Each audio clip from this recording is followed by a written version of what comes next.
For the latest film interviews, reviews, and everything making news in pop culture, subscribe to Film Companion now. I did Comicstan. I was relevant for 3 months, after which it was very difficult for me to sell tickets. People come down on you hard if your 30-second Yeah. video on Instagram isn't as funny as your 11-minute video Oh, on yeah. YouTube. It's like, what did you expect from me, man? Like, it's 30 seconds. What can you do in 30 seconds that deserves to be seen? You know, people think that you put out a video and it goes viral and then someone just brings 10 crores in cash to your door and gives them to you. Like, you know, then nothing wrong ever happens in your life. You cannot believe how much flack I've faced from my peers, and obviously not to my face. These are things that I have heard. Things being spoken in the green room, things being spoken in parties. Aishwarya is a discussion, apparently. I do have a couple of lawyers that will watch the whole show before I decide what the final cut is, because I quite like, you know, walking around outside.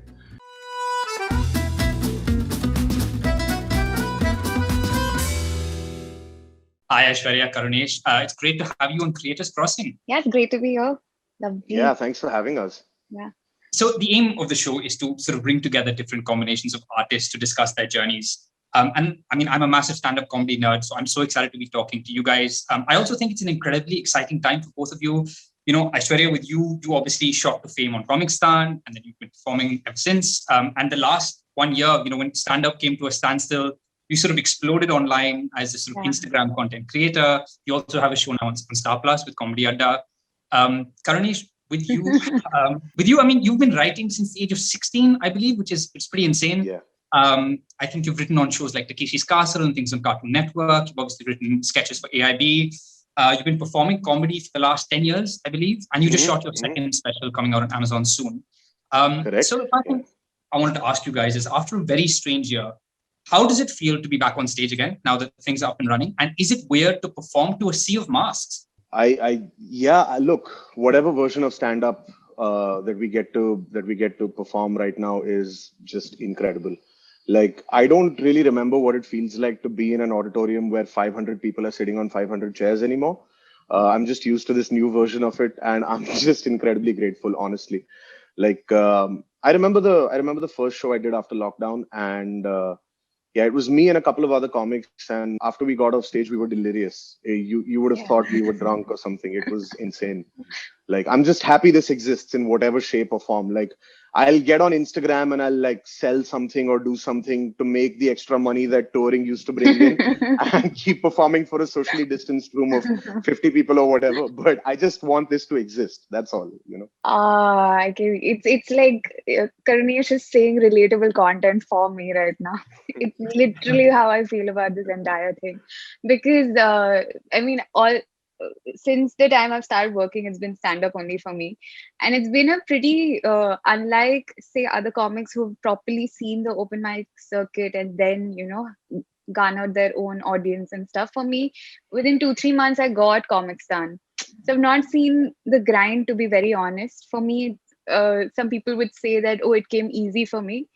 But ठीक है, मैं talented भी हूँ, तो ठीक है. And when it came to a standstill is when I realized that, fuck, I really miss stand-up, you know. I really miss going on stage. The thing is, you take the audience for granted, which is what I have stopped doing. And how, like Karunesh said, the first time you went on stage, man, I was so happy. So happy. Yeah. I swear I have not felt that joy in the longest of times. And it was not like the best show I've ever done. It's not. But man, it probably was, you know. Yeah, definitely the best post-show feeling I've ever had. It couldn't be the best show that you ever do because it's been so long, you're rusty and everything. But yeah, definitely I agree. It was definitely. The other big impact of the last year is you have obviously, while, you know, stand-up came to a standstill, most comedians were looking to try and make a mark online, you know, create digital content. And, you know, Aishwarya, you really are one of the massive success stories. So how did that start? Did you just start making these videos for fun and it took off? Or was there like a strategy of, I'm going to do this to achieve this? No. So the thing is, because I couldn't do stand-up, I also write. So just like Karunesh, he used to write and do stand-up. even me, I used to write for shows and stuff. But because of the entire pandemic, writing भी थोड़ा कम हो गया, stand up भी नहीं चल रहा. I was so bored, man. I really had to do something. Like legit, just do something so that I'm not bored. It was not even like a professional thing. Yeah, I have to flood my Instagram or do something. So I should like keep putting out videos just for fun. If you see na, like March ke start se, because now I'm getting all those kya bolte hain, memories on Instagram. So I'm just going back and I'm seeing, oh, this is how it started. But I think once Reel started, because I wasn't even on TikTok, once Reel started, I remember the first post I put out was a thing which was a photo, and I said कि Instagram पे photos भी डाल सकते हैं. Because everyone was just putting reels, so I was like, I made a joke out of it, and well, the irony is now my life depends on reels. All my money comes from that. It's very important for me. But yeah, I put out a reel, and reel का reach ही कुछ और है यार, crazy ही है, and it just started working. And once I saw that it started working, there was no looking back. I put out content every day for lagadar 3 months. Not one day did I take a break. Every day I would put something or the other out, a post or a photo or a reel or something. And it was all consistency, because the thing about reels is, or content on Instagram, is that unlike stand up, where we put our best, I don't negotiate with my stand up. I make sure that it's whatever I put, I'm very, very happy with that. But on Instagram, I'm just like, I need to put something up today. So it doesn't, I go for quantity over quality over here. It doesn't matter to me ki kitna funny hai, kitna thought provoking hai, kitna amazing hai, kitna brilliant. It doesn't matter. Because the point is this, right? I need to increase my numbers so that these people come for my stand up. That's my goal of making my Instagram bigger, is because I need an audience for my stand up. And I have seen that. I did Comic Stan. I was relevant for 3 months, after which it was very difficult for me to sell tickets. And it's not because, oh, the audience was not getting my humor or whatever. It's because I was irrelevant. Why would an audience come for my show? But once I started doing Instagram, once I started putting out content over there, uh, people come for my show not knowing I'm a stand-up comic. They come because, oh, they've seen my reels, they like my content. That's why they're coming, because they just want to see Aishwarya, or they want to meet Aishwarya, or they want to just, watch her perform. And that's how I'm converting an audience into my stand-up, which I think is You a brilliant. also, Sorry. I'm sorry. You also had that really amazing stand-up video that you put out, though. I'm sure Yeah, that that's people that's started that's coming from very that true. as I well. don't know why I didn't mention that, but yes, I did I did put out 2 stand-up videos during the lockdown. And like, you are, focusing on Instagram. Karunesh, you mentioned Zoom shows. The last year, you really feel like has sort of shifted something in the stand-up scene. Digital content was always there before, but obviously it really, imploded in a big way. And a lot more comedians are doing a lot more things online. So do you guys feel like that is here to stay? Focusing on sort of digital content, whether it's Zoom shows, whether it's podcasts, whether it's YouTube. Will comics focus on that more than ever? And is that a good thing? I don't know if it's here to stay, because I've understood in the time I've spent here that trying to predict what happens is a little bit of a foolish thing to do. I just think that there isn't the kind of rigidness in my own outlook that used to exist a few years ago. A few years ago, I would look at myself very firmly as a purist and be like, okay, if it's not stand up, it's nothing else. And that there is a certain amount of effort and work that goes into every line. And granted, it does. It's not like that changes even now. But the fact is that if you're not the kind of person who can respect a platform's requirements and be flexible, then you may not succeed, or you may take a lot longer to succeed. That's why I really respect what Aishwarya said about keeping your Instagram and YouTube different. Like if you've built an identity solely from being a stand-up comic for a while, people come down on you hard if your 30-second video on Instagram isn't as funny as your 11-minute video on YouTube. It's like, what did you expect from me, man? Like, it's 30 seconds. What can you do in 30 seconds that deserves to be seen? Like, honestly, like, do you not think that, people think that you put out a video and it goes viral and then someone just brings 10 crores in cash to your door and gives them to you?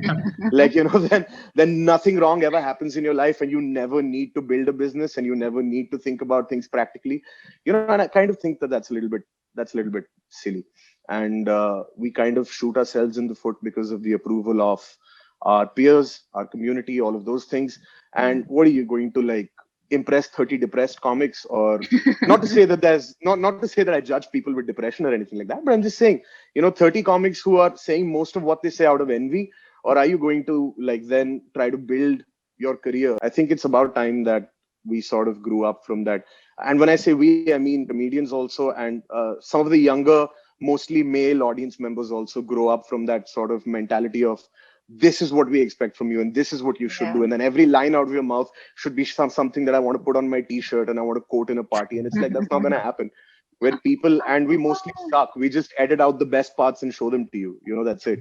And you also get, like Karunesh was saying, people feel like they are entitled to give you feedback. You put out Instagram Oh videos. man, you cannot believe how much flack I've faced from my peers, and obviously not to my face. These are things that I have heard. Things being spoken in the green room, things being spoken in parties. Aishwarya is a discussion, apparently. Her growth is a discussion. Her comedy is a discussion. Things are, and it's very amusing to me, because I was never that person. I was never someone people spoke about or something. Oh, Aishwarya is a comic. She's sweet. She's nice. But now it's like, oh, did you see? Do you approve? What do you think? What do you feel? It's a thing that people need to discuss. I find that very amusing, to be very honest. But I have realized that it also comes from a place of insecurity, probably, because nobody probably expected this of me. And I know that I didn't expect this from me. But I am not going to be apologetic about this. If you thought that, oh, look at her transitioning from one dress to another or making like hot girl shit stuff, I like doing that. I have shit tons of clothes in my cupboard. I like wearing them. If I can make something funny out of it, why not? Yeah. Why does it have to be like, look at her, she has to hold a mic and she has to say something in a very specific manner, and that's when we will respect her? Shut up. I don't need you to respect me. I don't even need you to like approve of it, because you are not my audience. You're not going to buy a ticket and come for my show. You are never going to be that person. So I don't need your support, but stop pretending like you're better than me. I have realized that people just think that they're superior because, we don't have to stoop down to making reels. What the fuck? Why is that such a big deal? Why can't you make reels? I I think don't That's how they you know know that they're. you arrived when you become a discussion. That's how you know that. Yeah, I'm here. I remember like one comic who's like, I mean, he had told me, long back, Aishwarya, when people start talking about you, when people start hating on you, know that you've made it, and just I think I recently I was know. talking to him. Sorry? I think I know who told you that because he told me that many years ago as well. Really? Okay. Yeah, then it must be him. He told me the same thing. Sorry. Yeah, because he told me, and then recently when I was talking to him, so he was like, so, and I was like, yeah, you were right. Can I just say one thing really quickly? Look, as someone who's done stand up for a third of my life, I cannot do Instagram properly. Like, trust me, मैंने उतने ही हाथ पैर मारे हैं, और जब lockdown शुरू हुआ और जब स्टैंड अप नहीं था, मैं भी उतना ही पका. मैंने भी घर से कंटेंट बनाया. मैं बता रहा हूँ, यूट्यूब चैनल पे जो मैंने घर से कंटेंट बना के डाला, अच्छा नहीं था. मुझे चाहिए एक ऑडियंस जिसके साथ मैं एक बिट को जिसके ऊपर काम कर सकूं कुछ महीनों तक, और उन कंस्ट्रेंट्स के अलावा कैसे अच्छी चीज बनानी है मुझे नहीं आता अभी तक. And the whole idea of being on Instagram was to learn all of that. Just because a person did it successfully doesn't mean what they did was bad by any stretch. Like, and the thing is that I have been that person in the past who has looked at someone blowing up and then given a lot of reasons for why I don't approve of the way they blew up. And knowing how I felt inside back then, those people are just really sad. Just on a lighter note, Aishwarya, I feel like you're kind of the Adele of the Indian stand-up scene. Because like her, because of your material, we have an intimate knowledge of your relationship history, of your exes. Like, so do they ever call you and say like again, you're making jokes about me on stage? No, because I don't like the one egg that I mean, I'm not saying that. It really is really, really funny. But I'm just curious if they no, ever like the video of my first relationship where I spoke about my first relationship. He is my friend. So I had told him about it long back. He had seen it live also, found it very funny. So he was aware of it, which was okay. He did get like a lot of people messaging him saying, are you the one are you that chomo that she's talking about?" I'm also aware that it's important that, because now that there are people who might know them, so I don't want to, I try avoiding their names and give specifics about who they are. So if I say I wouldn't mention the comedian I was dating or in the set, then I'll just be like, yeah, so this CA guy, I'll change the profession altogether and be like, yeah, some random Yeah. CA guy. And Karunesh, you mentioned how difficult it is right now. I mean, you said that at your show the other night, where you said right now there's probably 4 topics comedians can safely joke about. So at a time where creative freedom, it's a very scary time, for storytellers, for artists, comedians. How do you guys process this? And if I'm a comedian today, do I need to have a lawyer on hand? Yes, absolutely. Need to have I do have a couple of lawyers that will watch the whole show before I decide what the final cut is, because I quite like walking around outside, and I don't I don't want to compromise my freedom in any way. I think that you've got to look at it pragmatically, because what choice do you have? Yeah. I just keep telling myself this, that if I was in the United States right now, or if I was in the UK, or even in Australia, at 10 years of having done stand up, if I was lucky, I'd probably be making a fraction of what we get to make right now. And I would still have to drive from city to city to get 5 minutes on stage. And all I would get is money for fuel. So, yeah, you do have absolute freedom of speech there, but you also have an intense amount of competition. And I get to live in a house and drive a car and be a person, and work on my mental health, have a therapist, like progress in life and all of those things, because I'm doing stand up in India. So I have to also not lose sight of those things. There are some huge advantages of being a comedian here. Having said that, freedom of speech would be like absolute freedom of speech would be nice. But what can you do? Yeah, it actually does make you a better writer. I won't deny that. It actually does. Uh, Censorship does aid creativity in certain ways. It limits creativity a lot as well. It puts a lot of things off the table. I'm not denying that at all. But the things that you do say, you find cleverer ways of saying them. And you also, what I've realized actually is that I could make so many more people laugh at the same exact thought with the same exact punchlines if I just worded it slightly differently. And that includes all the people that would have laughed to begin with, and a lot of other people who probably might not have. So you do pick these things up. But yeah, you do have a considerable amount of anxiety about it. Aishwarya, what about you? How do you make sense of everything right now? Yeah, so the thing is, my stand-up is mostly anecdotal. I don't do a lot of topical or political stuff anyway, because I find it easier, nicer. It's just my style to talk about my life.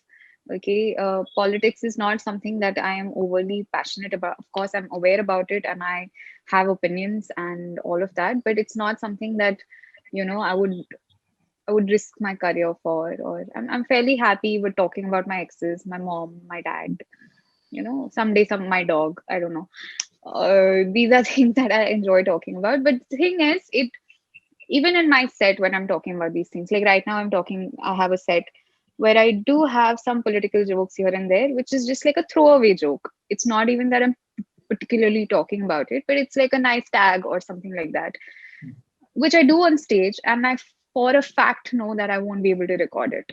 I Yeah. 100% won't be, because these are things which I do on stage and I'm aware of it, but I'm also aware of the fact that this goes on a platform and it immediately becomes the main joke, which is literally like a 5 seconder.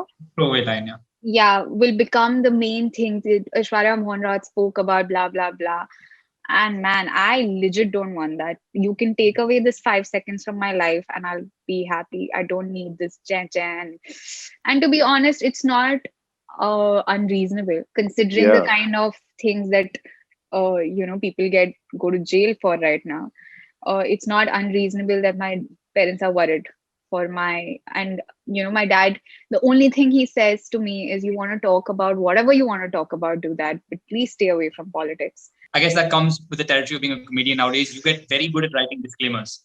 Yeah. I also wanted to ask you guys. I'd say so. I wanted to ask you guys about language as well. Karunesh, so much of your stand-up hinges on your impressive command over language. You both flicked between English and Hindi. So when you're writing it, do you mark out which lines will be English and Hindi? Is it like sort of by the book, or do you guys just get on stage and go with the flow and see how you're feeling? Well, for me, I just have a premise in mind, and the first time I go on stage, I have a premise and I have the structure, the first structure, whatever the loose structure there is.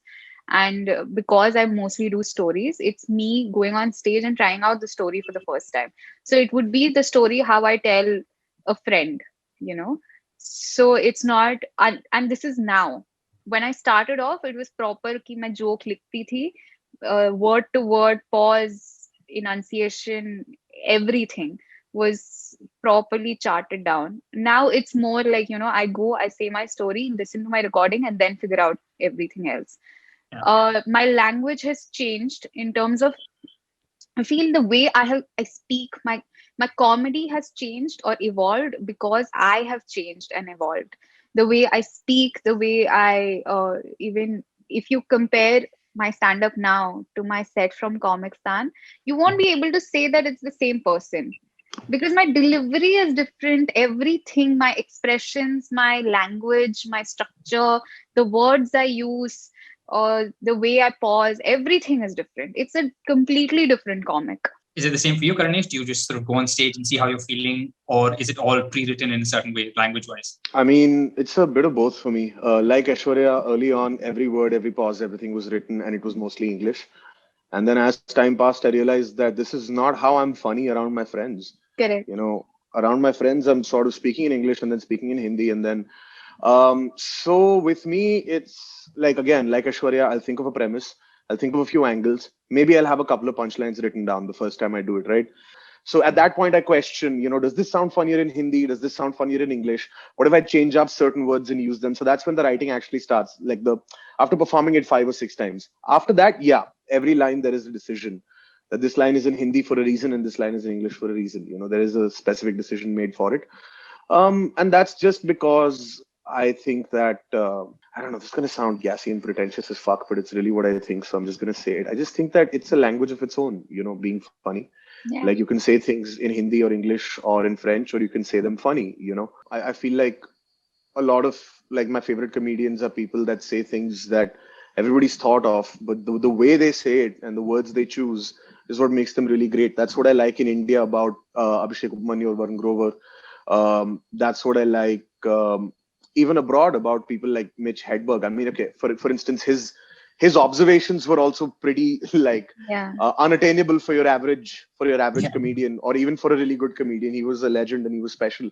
But someone like Norm Macdonald, for instance, also, or Paula Poundstone, she's also like that, where you're like, okay, that is very relatable. That is something I've thought of 1,000 times, but I don't know how to put it like that. Like that's so creative and that's so perfect. It's like a little song almost in itself. Like it has a rhythm and it has exact lyrics, and that's the artistry of it. Like that's what makes me excited about it. I love that idea that comedy is its own language. It's pretty wonderful. No, but thank you guys so much. This was so much fun. It's so great to dissect comedy and just talk about the scene and both of your processes to stand up. And we really look forward to everything you guys do next, online, in person, across the board. So thank you so much. Thank you so much. Thank you. Thanks for having us. Pleasure. Thanks, Karunesh. This is really good. Guys, thank you for watching the video. If you like it, please do subscribe to Film Companion.